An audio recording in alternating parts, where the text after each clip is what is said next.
A kú déédé àsìkò yìí, kókó inú ìwé ìròyìn la mú wá fún yín láti inú àwọn ìwé ìròyìn ilẹ̀ Nàìjíríà. Orúkọ tèmi ni Ọmágbémisọ́lá Ọmọlọ́gọ̀mádẹ àìjẹran ẹdán. Ọ̀jọ̀gbọ́n Wọlé Ṣóyínká ti ṣàlàyé ìdí tí ó fi gbà àti jẹ́ kí wọ́n yí orúkọ National Theatre ìpínlẹ̀ Èkó sí orúkọ rẹ̀. Ó ní òun kò ní ìgbàgbọ́ wípé àtúnṣe ṣì lè dé bá ibi àràǹbarà yìí. Ó ní òun fi ara tíkọ́tíkọ́ gba àmì ẹ̀yẹ yìí pẹ̀lú wípé ọ̀pọ̀ àwọn adarí àná ni òun máa ń takò, pàápàá jùlọ àwọn tí kò ṣe dáadáa fúnlùú.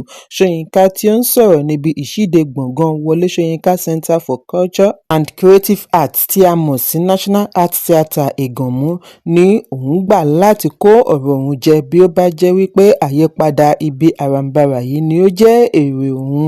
Ọ̀jọ̀gbọ́n Ṣóyínká síwájú àkókò yìí ní òun ti rò wípé àtúnṣe gbọ̀ngàn yìí kò lè ṣeé ṣe, ṣùgbọ́n ìgbìmọ̀ Bankers Committee ti mú kí ó kó ọ̀rọ̀ rẹ̀ jẹ báyìí. Ó ní iṣẹ́ ńlá ni ìgbìmọ̀ yìí ṣe láti mú kí ó dùn wò tí ó fi wà ní ìpele kan náà pẹ̀lú ti ilẹ̀ òkèèrè. Pẹ̀lú àgbékalẹ̀ tuntun yìí, ọmọ Nàìjíríà ti ní àǹfààní àti máa wo tíátà Áfíríkà nílé yálà tí wọ́n fi ń lọ ilẹ̀ òkèèrè.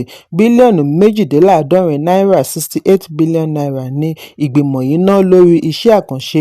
Níbi ayẹyẹ ìṣísọlójú ni Ààrẹ Bọ́lá Tinubu ti darí ilé ìfowópamọ́ àgbà CBN kí ó kówó lé ibi ìgbafẹ́ yìí kí ó sì rí dájú wípé wọ́n ń ṣe àmójútó rẹ̀. Lára àwọn èèyàn jàǹkànjàǹkàn tó wà níbi ayẹyẹ yìí láti rí obìnrin àkọ́kọ́ Sínátọ̀ Olúrẹ̀mí Tinubu, ààrẹ ilé ìgbìmọ̀ Godswill Akpabio, gómìnà ilé ìfowópamọ́ àgbà Ọláyẹmí Kàdóso tí ó ṣe àmójútó ìgbìmọ̀ Bankers, Emir Kano Muhammadu Sanusi tí ó jẹ́ gómìnà CBN àná, gómìnà ìpínlẹ̀ Èkó Babájídé Sanwó-Olú àti mínísítà fún àwòrán, àṣà àti ìdásílẹ̀ ọrọ̀ ajé Hannatu Musawa. Ààrẹ Tinubu ní kò sí àríyànjiyàn lórí àti yí orúkọ National Theatre padà sí ti ọ̀jọ̀gbọ́n Ṣóyínká nítorí àwọn mọ rírì ìgbìyànjú rẹ̀ sí ìdàgbàsókè àṣà àti ìṣe. Ó tún jẹ́ ọ̀kan lára àwọn tí ó ṣe iyebíye jù sí àgbáyé. Ààrẹ wá gba ọmọ orílẹ̀-èdè nímọ̀ràn kí wọ́n yéé sọ ọ̀rọ̀ tí kò dára nípa orílẹ̀-èdè, kí gbogbo wa jọ pawọ́pọ̀ tún Nàìjíríà kọ́, kí àwọn ọ̀dọ́ náà ṣe àtúnṣe ìrètí wọn fún Nàìjíríà láti lè tẹ̀síwájú nínú ìgbéga rẹ̀. Ẹ̀kúnrẹ́rẹ́ ìròyìn wà nínú ìwé ìròyìn The Nation tó jáde lónìí. Olúbàdàn ilẹ̀ Ìbàdàn Ọba Rashidi Ládọjà ti ṣèlérí láti dá sí ọ̀rọ̀ ajìjàǹgbara fún ilẹ̀ Yorùbá Sunday Adéyẹmọ tí gbogbo ènìyàn mọ̀ sí Sunday Ìgbòho tí ìjọba àpapọ̀ gbégi dí àpò ìkówósí rẹ̀. Ìgbòho tí ó kọ́wọ̀ọ́rìn pẹ̀lú àwọn alátìlẹyìn rẹ̀ ni wọ́n lọ ṣe àbẹ̀wò sí Ládọjà ní ilé rẹ̀ ní Bódìjà ní ọjọ́ Ajé, níbi tí wọ́n ti ní ìpàdé ológójì ìṣẹ́jú 40-minute meeting. Nínú àtẹ̀jáde àná láti ọwọ́ amúgbálẹ́gbẹ̀ẹ́ Ìgbòho ni wọ́n ti ṣàlàyé wípé ìjíròrò wọn dá lórí ìṣòro ààbò ní ẹkùn gúúsù ìwọ̀ oòrùn, ìkọlù àwọn adàlúrú ní àwọn apá kan ìpínlẹ̀ Kwara àti fàákájà tí Ìgbòho ní pẹ̀lú ìjọba àpapọ̀. Bí a kò bá gbàgbé wípé ọdún 2021 ní àjọ ọ̀tẹlẹ̀múyẹ́ DSS pẹ̀lú àtìlẹ́yìn àwọn ológun ṣe ìkọlù sí ilé Ìgbòho ní Sókà, ìlú Ìbàdàn, ṣekúpa 2 nínú àwọn amúgbálẹ́gbẹ̀ẹ́ rẹ̀, fi ọwọ́ ṣìkún òfin mú àwọn 13 mìíràn lẹ́yìn tí wọ́n fi ẹ̀sùn kàn án wípé ó kó ohun ìjà olóró jọ. Níbi àbẹ̀wò ní Ìgbòho ti kí Olúbàdàn kú oríire lórí bí ó ti dórí àpèrè, tí ó ṣe àpèjúwe rẹ̀ ní adarí tí wọ́n nífẹ̀ẹ́ ní ilẹ̀ Ìbàdàn àti ilẹ̀ Yorùbá lápapọ̀. Ìgbòho ní bí bàbá ni Olúbàdàn jẹ́ sí i láti ìgbà sáà rẹ̀ gẹ́gẹ́ bí gómìnà. Ó sì dá òun lójú wípé ìgbà rẹ̀ yóò mú àlàáfíà, ìṣọ̀kan àti ìdàgbàsókè bá ilẹ̀ Ìbàdàn àti ilẹ̀ Yorùbá. Ẹ̀kúnrẹ́rẹ́ ìròyìn wà nínú ìwé ìròyìn Punch tó jáde lónìí. Adarí ajìjàǹgbara fún ilẹ̀ Biafra tí ó wà ní àhámọ́ Nnamdi Kanu ti kọ̀wé ẹ̀dùn ọkàn pẹtíṣọ̀nù ránṣẹ́ sí ẹgbẹ́ àwọn dókítà lórílẹ̀-èdè NMA pẹ̀lú ẹ̀sùn wípé wọ́n ṣe màgòmágó pẹ̀lú àkọọ́lẹ̀ àìlera rẹ̀ àti bí wọn kò ṣe tọ́jú rẹ̀ lákàtà àjọ ọ̀tẹlẹ̀múyẹ́ DSS. Ìwé ẹ̀dùn ọkàn tí Kanu kọ nípasẹ̀ ikọ̀ agbẹjọ́rò rẹ̀ ni wọ́n pe àkọlé rẹ̀ ní "Grave Concerns Regarding My Medical Treatment and Health Management in DSS Custody" láti fi béèrè fún ìdásí ní kíákíá, ṣe àgbékalẹ̀ ìgbìmọ̀ oníṣègùn òyìnbó tó dá dúró, kí wọ́n sì yọ̀ǹda àbájáde ìwádìí àìlera rẹ̀. Lẹ́tà tí Kanu fúnra rẹ̀ bu ọwọ́ lù láti inú àhámọ́ àjọ DSS ní ìlú Àbújá ni wọ́n fi ẹ̀dà rẹ̀ ránṣẹ́ sí ọ̀gá àgbà pátápátá fún àjọ DSS àti akọ̀wé ilé-ẹjọ́ gíga adájọ́ James Omotosho. Lẹ́tà ọ̀hún kàwé pé ìlera Kanu ti dìmẹ́rí látàrí bí wọ́n ti fi ọwọ́ líle mú un ní Kenya, alámòjútó tí wàá pakún ní Nàìjíríà. Kanu ní òun fẹ́ fi òye àìlera rẹ̀ tó ẹgbẹ́ NMA létí àti láti jẹ́ kí àwọn oníṣègùn òyìnbó mọ ojúṣe wọn lábẹ́ òfin ní Nàìjíríà àti ní ilẹ̀ òkèèrè. Ó wáá rọ NMA kí wọ́n ṣe ìwádìí lórí àkọọ́lẹ̀ tí wọ́n ṣe màgòmágó rẹ̀. Kanu ṣe ìrántí ìrírí rẹ̀ ní orílẹ̀-èdè Kenya kí wọ́n tó dá a padà sí Nàìjíríà, bí ó ti ní fún ọjọ́ 8 ni wọ́n fi ẹ̀wọ̀n de ẹsẹ̀ rẹ̀ mọ́ ògiri nínú yàrá òkùnkùn láìsí fèrèsé. Ó ní ọjọ́ àkọ́kọ́ ni wọ́n gbá orí rẹ̀ mọ́ ara ilẹ̀kùn mọ́tò tí ó yọrí sí egbò. Fún ọjọ́ 5 àkọ́kọ́, wọn kò fún un ní oúnjẹ, omi tàbí oògùn. Nígbà tí ìrora pọ̀ fún un ni wọ́n ké sí dókítà tí ó wá fún un ní abẹ́rẹ́ láìsí àlàyé. Kanu ní ohun tí wọ́n fi ojú rẹ̀ rí yìí ti dá àìsàn sílẹ̀ sí i lára kí wọ́n tó wáá fi ránṣẹ́ sí Nàìjíríà.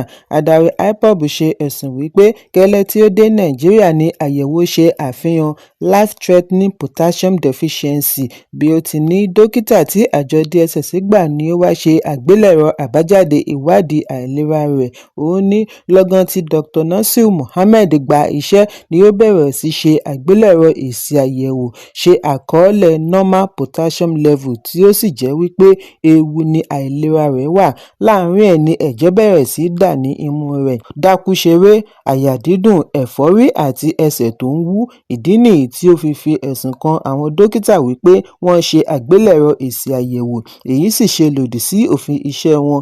Kanu wá gbóríyìn fún ọ̀jọ̀gbọ́n Alhaji lórí ìlera rẹ̀. Ó ní bí kì í bá ṣe wípé ó tètè dá sí i ni òun ìbá ti ṣubú dànù. Gbogbo ẹ̀jẹ̀ tó ń dà ní imú rẹ̀ àti dákúdájú ló ti wá sópin. Àdínkù dé bá ẹsẹ̀ rẹ̀ tó ń wú. Ẹ̀kúnrẹ́rẹ́ ìròyìn wà nínú ìwé ìròyìn Punch tó jáde lónìí. Ìjọba ìpínlẹ̀ Èkó ti dá ọ̀rọ̀ tí olùdíje du ipò ààrẹ láti ẹgbẹ́ òṣèlú Labour Peter Obi sọ padà lórí bí wọ́n ti bí àwọn ilé wó ní ọgbà ibi ìpàtẹ ọjà ìpínlẹ̀ Èkó, Lagos International Trade Fair. Ìròyìn jábọ̀ wípé ọjọ́ díẹ̀ sẹ́yìn ni ìjọba ìpínlẹ̀ Èkó wó ilé tí ó lé ní 19 nínú ọgbà Trade Fair. Nígbà tí ó ń fèsì sí ìgbésẹ̀ yìí lẹ́yìn tí ó ṣe àbẹ̀wò ní Peter Obi ṣe àpèjúwe nínú àtẹ̀jáde orí ẹ̀rọ abánidọ́rẹ̀ẹ́ ní agbára àìbìkítà, ìdájọ́ òdodo àti ojú àánú. Nígbà tí ìjọba ìpínlẹ̀ Èkó máa fèsì lánàá ni wọ́n pe àkọlé rẹ̀ ní Obi ṣe àṣìṣe lórí ọ̀rọ̀ Trade Fair. Ìjọba ìpínlẹ̀ Èkó fi ẹ̀sùn kan Obi wípé ó ń ti tòṣèlú bọ ìṣẹ̀lẹ̀. Ìjọba nípasẹ̀ kọmíṣánná fún ìròyìn Gbénga Mọ́tòṣọ́ ṣàlàyé wípé ìgbìyànjú Obi ní láti ṣi ọkàn ará ìlú. Wọ́n ní Obi kò ṣe dáa rárá nítorí ìjọba ìpínlẹ̀ Èkó gbófinró lórí ètò ilé kíkọ́. Ó fi kún un wípé àwọn tí ó ní ilé tí wọ́n wó wọ̀nyí kò ní ìbọwọ́lù approval. Wọ́n ní ọ̀pọ̀lọpọ̀ àkókò láti fi ṣe ètò ìwé wọn nígbà tí ìjọba ìpínlẹ̀ Èkó kéde ètò ìdáríjì General Amnesty tí wọ́n tún fi ọjọ́ kún ní gbogbo ìgbà, ṣùgbọ́n tí àwọn onílé kọ etí ìgbọ̀nyín sí àǹfààní. Nígbà tí àwọn òṣìṣẹ́ fiscal planning ṣe àbẹ̀wò, wọ́n ti ilẹ̀kùn onírin mọ́ wọn, wọ́n tún lù wọ́n ní àlùbọ́lẹ̀. Nígbà tí ìjọba tún pè wọ́n fún ìjíròrò, wọ́n ní àwọn kò ní wá. Àwáwí wọn ni wípé àwọn alámòjútó Trade Fair fún wọn ní àṣẹ àti kọ́ ilé síbẹ̀, èyí kò lẹ́tọ̀ọ́. Kọmíṣánná ní ìgbìmọ̀ tí ìjọba àpapọ̀ ṣe àgbékalẹ̀ láti ṣàmójútó Trade Fair kò ní agbára tó ìjọba ìpínlẹ̀ Èkó. Fiscal planning àti building approvals wà lábẹ́ ìṣọ́ ìjọba ìpínlẹ̀. Ó fìdí ẹ̀ múlẹ̀ wípé ohun tí ìgbìmọ̀ Trade Fair láṣẹ lé lórí ni yíyá ilé gbé, yíyá ilẹ̀ àti okòòwò.